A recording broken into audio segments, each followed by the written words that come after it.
और एक बड़ी खबर, वक्फ बिल को लेकर एक्शन में बीजेपी। सहयोगी दलों से बात कर रहे हैं बीजेपी के नेता।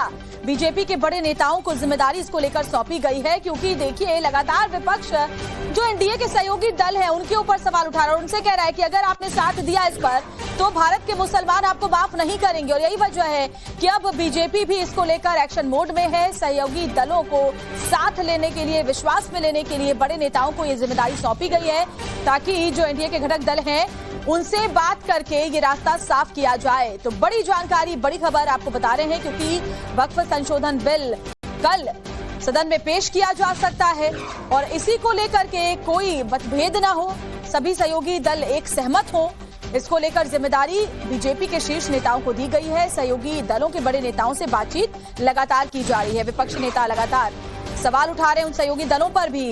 उन्होंने नीतीश कुमार, चंद्रबाबू नायडू को सीधे सीधे कह दिया है कि अगर आपने वक्फ संशोधन बिल पर साथ दिया तो आपको मुसलमानों की नाराजगी झेलनी पड़ेगी, भारत का मुसलमान आपको माफ नहीं करेगा। और ऐसे में बीजेपी भी इसको लेकर अब एक्शन मोड में है और साथ ही दलों के नेताओं से बातचीत लगातार की जा रही है। और बड़ी खबर, वक्फ बिल को लेकर एक्शन में बीजेपी। सहयोगी दलों से बात कर रहे हैं बीजेपी के नेता। बीजेपी के बड़े नेताओं को जिम्मेदारी सौंपी गई है। जेपी नड्डा ने कल कुछ पार्टियों से बात भी की थी इसको लेकर, सूत्रों के हवाले से ये बड़ी खबर।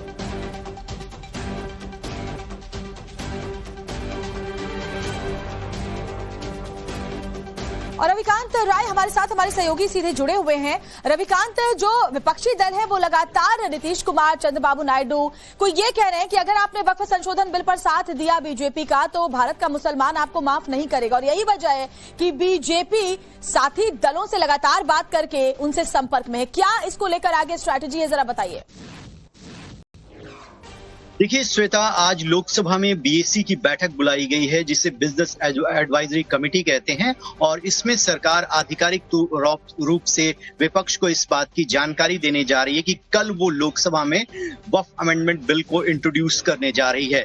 जब भी सरकार कोई बिल लाती है तो उससे पहले जो फ्लोर मैनेजमेंट होता है, जो पार्टी की स्ट्रेंथ होती है, अगर वहां पर वोटिंग की नौबत आती है तो उसकी तैयारियां पहले की जाती हैं। और सूत्रों से मिली जानकारी के मुताबिक पार्टी के वरिष्ठ नेताओं को इस बात की जिम्मेदारी सौंपी गई है कि जो सहयोगी दल हैं वो उनसे बातचीत करें और उनको ये बताएं कि ये जो बिल है वो मुसलमानों के अगेंस्ट में नहीं है, क्योंकि किसी राज्य में जो मुस्लिम वोट बैंक है वो एनडीए के सहयोगियों का कोर वोट बैंक माना जाता है।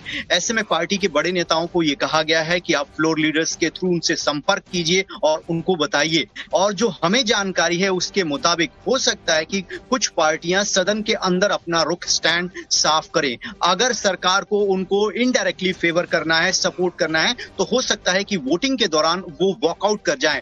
यानी सदन की जो स्ट्रेंथ होती है श्वेता, वो घट जाएगी अगर वो मेंबर्स सदन से बाहर चले जाते हैं। कुछ डायरेक्टली सपोर्ट कर सकते हैं, कुछ वॉकआउट कर सकते हैं।